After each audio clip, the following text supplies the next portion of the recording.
வணக்கம். தேர்வு சுகமே அடுத்த முக்கியமான இந்த நிகழ்வுக்கு உங்களை வரவேற்கிறேன். நாம் ஏற்கனவே பார்த்த ஒரு முக்கியமான ஒரு புத்தகம், ஈஸியா வாங்கலாம் 100க்கு 100. இதுல ஒரு வாசகம் குறிப்பிடப்பட்டிருக்கிறது. தேர்வுக்கு தயாராபவர்களுக்கு மிக மிக முக்கியமான தேவையான ஒரு வாசகம். உங்களுடைய வீட்டில் நீங்கள் உறங்கும் இடத்திற்கு மேலே இதை ஒட்டி வையுங்கள் என்று அந்த நூலாசிரியர் பணிவோடு நம்மளை கேட்டுக்கொள்கிறார்.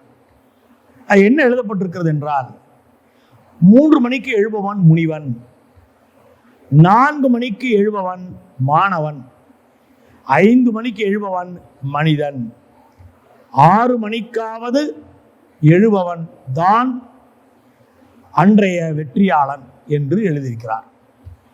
நீங்கள் எத்தனை மணிக்கு எழுந்து கொள்கிறீர்கள்? தேர்வுக்கு போகிற ஒரு மாணவர் காலை 4 மணிக்கு கண்டிப்பாக எழுந்து கொள்ள வேண்டும் என்பது அவருடைய வேண்டுகோள். ஒருவர் 4 மணிக்கு எழுந்து படிப்பது என்பது பெரிய சித்திரவதை அல்லவா? இதை ஏன் நாம் செய்ய வேண்டும் என்று நீங்கள் கேட்கலாம். ஒரு கிரிக்கெட் வீரனுடைய வாழ்க்கை, நான் ஏற்கனவே சொன்னதை போல, நீங்கள் ஒரு ஃபுட்பால் விளையாடுகின்ற மெஸ்ஸி போன்ற ஒரு பேர் அற்புத மாமனிதரின் வாழ்க்கை எடுத்து பாருங்கள். அதனால்தான் நான் சொன்னேன், கிரிக்கெட் பேட்டும் பேனாவும் ஒன்றுதான், இரண்டுமே சென்டம் அடிக்கக்கூடிய தரத்தில் உள்ளவை என்று சொன்னேன். நம்முடைய கிராமப்புறங்களில் அல்லது நம்ம முன்னோர்கள் வழக்கமாக சொன்னதை தேர்வுக்கு இப்போது நாம் ஞாபகப்படுத்தி பார்ப்போம். அதெல்லாம் சயின்டிபிக் மெத்தடா என்று பார்ப்போம். நம்ம வீட்டில் எப்பவுமே நம்முடைய தாத்தா பாட்டிகள் நம்மை காலையில் சீக்கிரம் எழுந்து படி என்று சொல்வார்கள். காலையில ஏஞ்சு படி என்று ஏன் சொல்கிறார்கள்? அதற்கு மிக அழகாக டாக்டர் ரெட்டி அவர்கள் இந்த புத்தகத்தில் பதில் சொல்கிறார். இந்த ஸ்கோர் ஹை மார்க்ஸ் புத்தகத்தில் அவர் சொல்லுகின்ற பதில் மிக நேர்த்தியாக இருக்கிறது. காலையில் நாம் எழுந்து கொள்ளும் பொழுது அல்லது இரவில் நாம் படிக்கும் போது ரெண்டுக்கும் டிஃபரன்ஸ் இருக்கு. நீங்கள் இரவிலேயே தொடர்ந்து படித்து பழக்கப்பட்டவராக இருந்தால் இதை நீங்க கேட்க வேண்டியதில்லை, நீங்க ராத்திரியே படிங்க. ஏன்னா அதுதான் உங்களுக்கு உகந்த நேரமாக இருக்கிறது. நீங்க மீதி மெமரியை பூரா டெலீட் பண்ணிட்டு முதல்ல ஆரம்பிச்சிடுறீங்க. அது உங்களுக்கு ஈஸியா போயிடுச்சு, உங்க பிரெயின் செட் ஆயிடுச்சுன்னு அர்த்தம். ஏன்னா இதுல ஒரு முக்கியமான டெக்னிக் இருக்கு. என்னன்னு கேட்டீங்கன்னா, same place same time technique என்கிற டெக்னிக். இந்த சேம் பிளேஸ் சேம் டைம் இந்த டெக்னிக்கை நமக்கு சொல்லி கொடுத்தவர் டேவிட் அனுசுபால் தான். அவர் படிக்கும்போது அவர் என்ன சொல்றாருன்னா, இப்ப நீங்க ஸ்கூலுக்கு போறீங்க, மதியம் உங்களுக்கு ஒவ்வொரு நாளுமே 12:30க்கு லஞ்சு, 12:30க்கு பெல் அடிக்கும், நீங்க சாப்பிடுவீங்க. ஞாயிற்றுக்கிழமை வீட்டுல இருந்து பாருங்க, கண்டிப்பா 12:30க்கு உங்க வயிறு பசிக்கும். நீங்க உங்களையும் அறியாம போய் சமையக்கட்டுல போய் என்ன சமைச்சிருக்காங்க, என்ன நடக்குதுன்னு பார்ப்பீங்க. இதுதான் நம்மளுடைய பிரெயின் கடைபிடிக்கின்ற பாடி கிளாக். இந்த பாடி கிளாக்கை கல்விக்கேற்றார் போல மாற்றி விடுங்கள் என்பதுதான் மதிப்பிற்குரிய டேவிட் அனுசுபலினுடைய வார்த்தை. லேர்னிங் ஹவ் டு லேர்ன் புத்தகத்தில் இதை குறிப்பிடுகின்றார். இந்த same place same time technique, ஒரே இடத்தில் உட்கார்ந்து படிக்க வேண்டும், ஒரே நேரத்தில் படிக்க வேண்டும். காலைல 4 மணிக்கு ஏஞ்சி நீங்க படிச்சு ஆரம்பிச்சிட்டீங்களா, 4ல இருந்து 6:30 ஒரு ஸ்லாட். இந்த 2.5 hours ஸ்லாட்ல முதல்ல என்ன பண்ணுவீங்க? நம்ம வழக்கமா பிளானிங் சொல்லி கொடுத்துருக்குறோம். கொஸ்டின்ஸை வரிச்சு 5 எழுதணும், மேக்சிமம் 4, 5 எழுதலாம். மேக்சிமம் 4 எழுதினா நல்லது. ஒவ்வொன்றையா படிப்போம், டிக்கு டிக்கு டிக்கு. 4 முடிச்சிட்டோம், ஒன்று சப்ஜெக்டை மாத்துங்க, இல்லை கொஞ்சம் தண்ணி குடிங்க, அடுத்த 4 எழுதுங்க. இப்படி நீங்க ஒரு சின்ன கேப்ல அடுத்ததுக்கு போகலாம், சின்ன கேப்ல அடுத்ததுக்கு போகலாம், சின்ன கேப்ல அடுத்ததுக்கு போகலாம். அது ஒரு பிரச்சனை இல்லை. அதே நேரத்திலேயே நீங்க படித்து படித்து படித்து பழகினால், நீங்க விரும்பினாலும் விரும்பாட்டியும், அலாரம் அடிச்சாலும் அடிக்காட்டியும், உங்க பிரெயின் உங்கள்கிட்ட சொல்லும், எழுந்துரு படிக்கணும், ஐ வாண்ட் டு ரீட், நான் லேர்ன் பண்ண விரும்புறேன், நான் கல்வி கற்க விரும்புகிறேன் என்று உங்க பிரெயின் உங்கள்கிட்ட சொல்லி. இதுதான் நீங்க ஞாபகம் வச்சுக்கணும். அதான் same time same place technique. அதே பிளேஸ்லயே உட்காந்து படிக்கணும். நீங்க படுத்து தூங்குற இடத்துல போய் படிச்சீங்கன்னா உங்க பிரெயின் தூங்கி பழகிய இடத்துல இவன் படிக்கிறானே, நான் எப்படி கோஆபரேட் பண்றதுன்னு சொல்லிட்டு கோஆபரேட் பண்ணாது. தினமுமே நீங்க உட்காந்து படிச்ச இடத்துல போய் படிச்சு பாருங்க, நீங்க வேற எதுவும் செஞ்சா கூட பிரெயின் படிக்கிறதுக்கு தயாராக. இதுதான் பிரெயினினுடைய முக்கியமான பிரச்சனை. காலையில பாத்தீங்கன்னா உங்க மைண்ட் ஃப்ரெஷ்ஷா இருக்கு. ஒரு பேப்பர்ல எதுவுமே எழுதப்படாத பொழுது அதுல உங்க பேரை எழுதி நீங்க நான் எப்படி பளிச்சுன்னு தெரியுமோ, அது போலத்தான் உங்கள் மனம் பளிச்சென்று காலையில எழுந்து படி என்பதற்கு மனதில் ஆழ பதியட்டும் என்பதற்காக சொன்னார்கள். இத பலவிதமா சொல்பவர்கள் இருக்கிறார்கள். அப்பதான் தேவதைகள் வராங்க, அது வராங்க.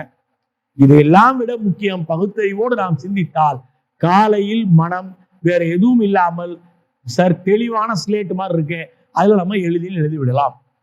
ஒண்ணு. ரெண்டாவது, மிக முக்கியமா என்ன சொல்லுவாங்கன்னா, வாயை விட்டு படின்னு சொல்லுவாங்க. குறிப்பா கல்லூரி மாணவர்கள் கூட சத்தமா படிக்கக்கூடிய பழக்கம் உள்ளவர்கள் அதை திடீர்னு நிறுத்திக்கிறாங்க. அது ஏன்னு தெரியல. ஒரு புக்கை எடுத்து பார்த்துக்கிட்டே இருக்கீங்கன்னு வச்சுக்கோங்களேன், அது கல்வியாங்கிறதுல சிக்கல் இருக்கு.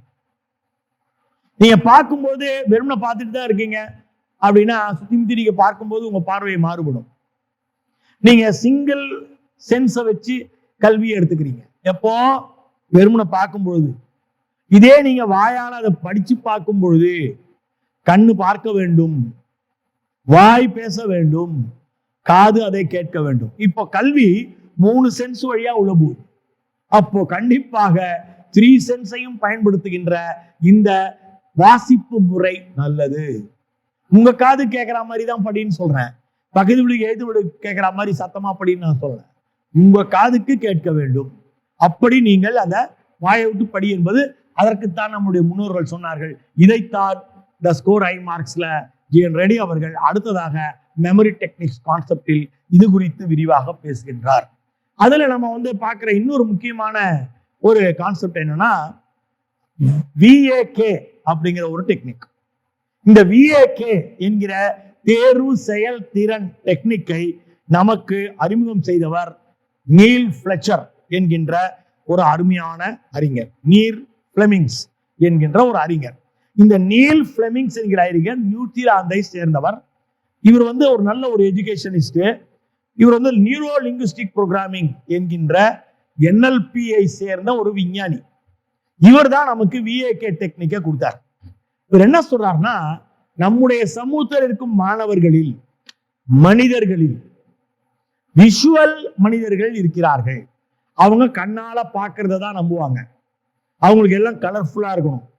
நீங்க அவங்களுக்கு பர்த்டேனாக்கா அவங்க நல்லா கலர்ஃபுல்லா நிறைய மலர்கள் வாங்கிட்டு போய் அவங்களுக்கு கொடுக்கணும். நல்லா அவங்க கண்ணு முன்னாடி எல்லாம் பளிச்சுன்னு இருக்கும். 2வது ஆள் யாருன்னு கேட்டீங்கன்னா, ஆடிட்டரி பர்சன். அவருக்கு காதுல எல்லாம் கேட்கணும். அவருக்கு பர்த்டே வந்ததுன்னா நீங்க போய் அவருக்கு ஹாப்பி பர்த்டேன்னு சத்தமா சொல்லணும். அவரை பாராட்டி பேசணும், அவரை வாழ்த்தி பேசணும். அதைத்தான் அவர் பெருசா நினைப்பாரு. ஆனா இதே விஷுவல் பர்சன் புது ட்ரெஸ் வாங்கி தரணும், கலர் கலரா வாங்கி தரணும் அவருக்கு. First person. 3rd பர்சன் ஒருத்தர் இருக்காரு, தொட்டாதான் அவர் உணர்வாரு. நீங்க போய் அவருடைய கை கொடுக்கணும், அவரை அணைத்து கொண்டு பேசணும். சில பேர் பாத்தீங்கன்னா நம்ம பேசும்போதே நம்மள அணைச்சிட்டு தான் பேசுவாங்க, தோல்ல கை போட்டு தான் பேசுவாங்க. அவங்க தான் யாருன்னு கேட்டீங்கன்னா கினெஸ்தெட்டிக் பீப்புள். நீங்க கல்வியிலையும் இதை பொருத்த முடியும். விஷுவல் என்கின்ற கான்செப்டை சேர்ந்த மாணவராக நீங்கள் இருந்தால் உங்க வீட்டுல டைம் டேபிள எழுதி ஒட்டுங்க. பெரிய பெரிய சார்ட் பேப்பர்ல ஆன்சர்ஸ் எல்லாம் எழுதி ஒட்டுங்க. அங்கங்க ஒட்டுங்க. திருக்குறளை எழுதி மனப்பாட திருக்குறள் அப்படி ஒட்டுங்க. இந்த பக்கம் ஆன்சரை ஒட்டுங்க. ஓவியங்களை வரைந்து ஒட்டுங்க. நீங்க பயன்படுத்த வேண்டிய டயக்ராம்ஸ் எல்லாம் வரைஞ்சி ஒட்டுங்க. நீங்க அப்பப்போ அதை பார்த்துக்கிட்டே இருங்க. நீங்க ஆடிட்டரி பர்சனா இருந்தால் யாராவது ஒருவருடைய விட்டு அந்த விடைகளை சொல்லிக்கொண்டே இருக்க சொல்லுங்கள். நீங்களும் வாயை விட்டு படியுங்கள். காதுல போட்டுக்கிட்டு அந்த லெசனை ஆடியோ கேசட் மூலியமா கேட்டுக்கொண்டே இருங்கள். 3வது, நீங்க கினெஸ்தெட்டிக் ஆளா இருந்தா, தொட்டு உணர்பவராக இருந்தால் எழுதி எழுதி பாருங்கள். இதுல என்ன ஒரு சின்ன விஷயம் அப்படின்னா, நம்ம 3ல எதுனே நமக்கு தெரியாது. 3ல நம்ம 3ஆவும் இருக்கலாம். அதனாலதான் நாங்க என்ன சொல்றோம்னா, வேற இதுவும் ஒட்டுங்க, அழகா எழுதி சார்ட்டி அங்கங்க ஒட்டி வைங்க. டைம் டேபிள மறந்துட போறீங்க, எழுதி ஒட்டி வைங்க. எங்க திரும்பினாலும் ஆன்சர் இருக்கா மாதிரி வீட்டுல ஒரு லேர்னிங் சிச்சுவேஷனை உருவாக்குங்க. இதை தவிர நம்ம என்ன சொல்றோம்னா, சத்தமாவும் படிங்க, படிச்சதை மற்றவங்கள்ட்ட சொல்லி காமிங்க. ரீகேபிட்டுவேஷன் என்று அதற்கு பெயர். நீங்க ஒன்றை படிச்சிட்டீங்க, அதை உள்வாங்கிட்டீங்க, மற்றவர்கிட்ட அதை நீங்க சொல்லி காமிக்கும் பொழுதுதான் அது உங்கள் அறிவாக மாறுகிறது. அதான் பர்மனன்ட் மெமரி. அதுக்கப்புறம் நீங்க எழுதி எழுதி பாருங்க. இந்த எழுதி பார்க்கிற விஷயத்துல அப்துல் கலாம் ஒன்று சொல்றாரு, I wrote the answers in the exam the 3rd time என்று சொல்வார். மிக அருமையான வாக்கியம் அது. I wrote the answers in the exam the third time. எக்ஸாமில் நான் எழுதிய விடைகள் எல்லாம் மூன்றாவது முறை நான் எழுதியவை. அப்படின்னா கலாம் என்ன செய்திருக்கிறார்? மிகப்பெரிய படிப்பாளியான கலாம், பல்கலைக்கழகங்களில் பதக்கங்கள் வென்ற கலாம், நம் நாட்டின் அற்புத அறிவாளிகளில் ஒருவரான கலாம் என்ன சொல்கிறார் என்றால், நான் ஒரு முறை படிப்பேன், அதை எழுதி பார்ப்பேன். Self test is the best test. நானே அதை திருத்துவேன். I am the teacher of myself என்று சொன்னார். நான் அதை திருத்துவேன், மெல்ல மெல்ல திருத்துவேன். திருத்தும் பொழுது முதல் முறை அதில் பாய் தப்பா இருக்கும், மீண்டும் படிப்பேன். அதை இரண்டாவது முறை எழுதி பார்ப்பேன், அதுல தவறுகள் குறைந்திருக்கும், 1-2 தப்பு தான் இருக்கும். அதை நான் தேர்வில் மூன்றாவது முறையாக எழுதுவேன். I wrote all answers in the exams the third time என்று அவர் சொல்லுகின்றார். மூன்றாவது முறை நான் அனைத்து விடைகளையும் அந்த விடைத்தாளிலே மூன்றாவது முறை எழுதியதால் நான் அதிக மதிப்பெண் பெற்றேன் என்பது கலாமின் வாசகம். அதனால்தான் இந்த VAK முறை படி, விஷுவல் ஆடிட்டரி கினெஸ்தெட்டிக் என்கின்ற இந்த முறைப்படி நீல் ஃபிளெமிங்ஸ் சொல்லுகின்றார், நீங்கள் மூன்றையும் கடைபிடிக்க வேண்டும், அப்போது உங்களுடைய தேர்வு செயல் திறன் முன்னேறும் என்று சொல்லுகிறார். இது ஒரு முக்கியமான விஷயம். இதை விட மிக மிக அவசியமான ஒரு விஷயத்தை சொல்கிறேன். அதாவது அது எப்படின்னு கேட்டீங்கன்னா, ஃபியர் ஆஃப் எக்ஸாம்ஸ் ஒண்ணு இருக்கு. அப்படி இருந்து தேர்வு பயம் போக மாட்டேங்குது. தேர்வு நோக்கிய பயம் எதற்கு? ஹென்றி ஃபிஷர் தான் தேர்வுகளின் அடிப்படையிலே உருவாக்கியவர். இந்தியாவில் தேர்வுகளை அறிமுகம் செய்தது ஹண்டர் கமிஷன். அது வரைக்கும் நமக்கு தேர்வுகள் கிடையாது. தேர்வு எழுதி ஒரு சர்டிபிகேட்டை வாங்கிடுங்க, நீங்க வேலைக்கு போகலாம் அப்படிங்கிற அந்த முக்கியமான லைசன்ஸ் கொடுப்பதற்கான ஒரு தேர்வு. நீங்க ஒரு கார் ஓட்டணும் இந்தியால அப்படின்னா, கார் ஓட்டுறதுக்கு லைசன்ஸ் வாங்கணும். அதுக்கு ஒரு டெஸ்ட் டிரைவ் வச்சிருக்காங்க. நீங்க போய் ஓட்டி காமிக்கணும், உங்களுக்கு ஓட்ட தெரியும்னு ஓட்டி காமிக்கணும். அதனாலதான் மோட்டார் சைக்கிள்ல போனா 8 போட தெரியுமான்னு பார்ப்பாங்கன்னு சொல்லுவாங்க இல்லையா? நீங்க அது ஒரு டெஸ்ட், அதை டெஸ்ட் பண்ணி உங்களுக்கு லைசன்ஸை கொடுக்குறாங்க. அது மாதிரி இங்க உங்களை அவங்க டெஸ்ட் பண்றாங்க, டெஸ்ட் பண்ணி உங்களுக்கு அந்த லைசன்ஸை கொடுக்குறாங்க. இதெல்லாம் என்ன சொல்றாங்க, அப்பா உனக்கு கார் ஓட்ட தெரியல, இப்ப திரும்ப ஒரு 2 தடவை கார் ஓட்டி பார்த்துட்டு வந்துருங்கிறாங்க. அதனாலதான் பிராக்டிஸ் கொடுக்கும். ஏன் மீண்டும் மீண்டும் டெஸ்ட் வச்சுட்டே இருக்காங்க ஸ்கூல்ல? அதுக்கு நம்முடைய மதிப்பிற்குரிய இறை என்பவர்கள் இந்த புக்ல ஒரு அருமையான ஒரு புராண கதை ஒன்றை சொல்லியிருக்கிறார். ஏன் டெஸ்ட் கொடுத்துட்டே இருக்கோம் அப்படின்ட்டு. ஏன்னா மனசு விரைவில் மறந்து விடும் என்று சொல்கிறார். மனசு விரைவில் மறந்து விடும். இப்போ எகிம்ஹாம்ஸ் ஃபர்கெட்டிங் கர்வ் பிரின்சிபிள் என்கின்ற ஒன்றை பற்றி இறையன்பு பேசுகிறார். இந்த எபிங்ஹாம்ஸ் ஃபர்கெட்டிங் கர்வ் டெக்னிக் என்ன சொல்கிறது என்றால், நீங்கள் எதை கற்றாலும் 24 மணி நேரம் கழித்து 70% நீங்க மறந்துடுவீங்க, மீதி 30% தான் உங்களுக்கு ஞாபகம் வரும். இந்த எபிங்ஹாம்ஸ் ஃபர்கெட்டிங் கர்வ் பிரின்சிபிள் என்ன சொல்லுகிறது என்றால், 24 மணி நேரத்தில் உங்களுக்கு 30% தான் நீங்க படிச்சு ஞாபகம் இருக்கும், மீதி 70% நீங்க மறந்துடுறீங்க. இதை எப்படி நினைவில் வைத்துக் கொள்வது? அதுக்காக தான் நாம முன்ச்சிங் டெக்னிக் என்கிற ஒன்றை எடுக்கிறோம் கையில. You should munch the answers. அப்பப்ப ஞாபகப்படுத்திக்கிட்டே இருக்கணும். அதுதான் டெஸ்ட் மேல டெஸ்ட் மேல டெஸ்ட். சில பள்ளிகள்ல பேஜ் டெஸ்ட் வைப்பாங்க, 1 மார்க் டெஸ்ட் வைப்பாங்க, வெறும் டெஃபினிஷனுக்கு ஒரு டெஸ்ட் வைப்பாங்க. சில கல்லூரிகள்ல பாத்தீங்கன்னாக்கா மாடல் டெஸ்ட் வாரம் 1 வச்சுட்டே இருப்பாங்க. இதெல்லாம் ஏன் இவ்வளவு டெஸ்ட் வைக்கிறோங்கிறதுக்கு தான் நான் இறையன்பு சொன்ன கதையை சொல்ல வந்தேன். ஒரு தடவை பிரம்மா என்ன முடிவு பண்ணாரா, இனிமே மழை தேவையில்லை, அடுத்த 7 ஆண்டுகளுக்கு நான் வறட்சியை கொடுக்க போகிறேன் அப்படின்னு ஒரு முடிவு பண்ணிட்டு வறட்சியை கொடுத்தார். எல்லா நிலங்களும் பாழடைந்து விட்டன, எங்கேயுமே விவசாயம் இல்லை, எதுவுமே இல்லை. ஆனாலும் விடாம ஒரு விவசாயி என்ன பண்ணிட்டு இருந்தாரு, ஏறு உழுதுட்டே இருந்தார். மழை இல்லை, ஒன்னும் இல்லை, எதுவும் வராது, நிலையில ஒன்றும் லாயக்கு இல்லை, ஏறு ஊதிட்டே இருக்கானா, இவன் என்ன இப்படி இருக்கான்ட்டு பிரம்மாவுக்கே சந்தேகம் வந்து போச்சு. திரும்ப அவர்கிட்ட போய், என்னங்க இந்த மாதிரி பண்ணிட்டு இருக்கீங்க, ஏங்க இப்படி ஊதிட்டே இருக்கீங்கன்னு பிரம்மா போய் கேட்டாராம். அப்போ அந்த விவசாயி பிரம்மாவை பார்த்து, ஏங்க இங்க வேற சார், இல்லைன்னா எப்படி உழ வேண்டும், எப்படி வேளாண்மை செய்யணும்னு எனக்கு மறந்துடும், நான் செஞ்சு பார்க்கணும், அப்பதான் எனக்கு ஞாபகம் இருக்கும் அப்படின்னாராம். அப்போ திரும்பி போன பிரம்மா யோசிச்சாரு, நமக்கும் மழை பெய்ய வைக்கிறது எப்படின்னு மறந்துருச்சுன்னா என்ன செய்யுது, ஐயோ எதுக்கும் ஒரு தடவை செஞ்சு பார்த்துருவோம் அப்படின்ட்டு மழையை வர வச்சு அது ஒரு தடவை அவரும் செஞ்சு பார்த்துட்டாராம். இப்படி மறதியை நாம சரி பண்ணணும்னா திரும்ப திரும்ப எழுதி பார்க்குற டெக்னிக் தேவை. ஆனா நம்ம ஸ்கூல் டெஸ்ட், நம்ம வைக்கிற காலேஜ் டெஸ்ட், இந்த மாடல் டெஸ்ட் எல்லாம் நம்ம மதிக்கிறதே கிடையாது. அந்த மாடல் டெஸ்ட் எல்லாம் எது மாதிரின்ட்டு அதையும் சொல்றாரு இறையன்பு.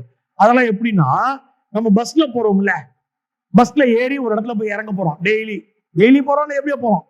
அப்படி போகும்பொழுது நம்ம என்ன பண்ணுவோம்னா, காசு கொடுத்து நம்ம டிக்கெட் வாங்கிடுவோம். இந்த டிக்கெட்டை வாங்கி பாக்கெட்ல போடுவோம். ஆனால் பஸ்ஸை விட்டு இறங்கும் பொழுது மீதி சில்லறைய பத்திரமா பஸ்ல வைப்போம், டிக்கெட்டை கீழ்ச்சி தூக்கி போடுவோம். இந்த மாதிரிதான் நம்ம கொஸ்டின் பேப்பர் தூக்கி போட்டுட்டு இருக்கோம். நாம் அதை மதிப்பதில்லை என்பது இறையன்புடைய வாசகம். நாம் அதை மதிக்கணும். அதுக்குதான் முன்சிங் டெக்னிக்னு ஒண்ணு சொல்லித்தராங்க. இந்த முன்சிங் டெக்னிக்கை நான் எடுத்துக்கொண்டது மிக அழகாக இந்த 100க்கு 100 புக்ல இருந்து. என்ன முன்சிங் டெக்னிக் என்ன சொல்லுகிறது என்றால், அசை போடணும். மாடு மாதிரி, ஆடு மாதிரி, ஆடு மாடுகள்லாம் பார்த்திருப்பீங்க, கச்சூயிங் என்று அதை நாம் விஞ்ஞானபூர்வமாக அழைக்கிறோம். சாப்பிட்டுருவாங்க, அதுக்கப்புறம் திரும்ப அதை எடுத்து அசை போடுவாங்க.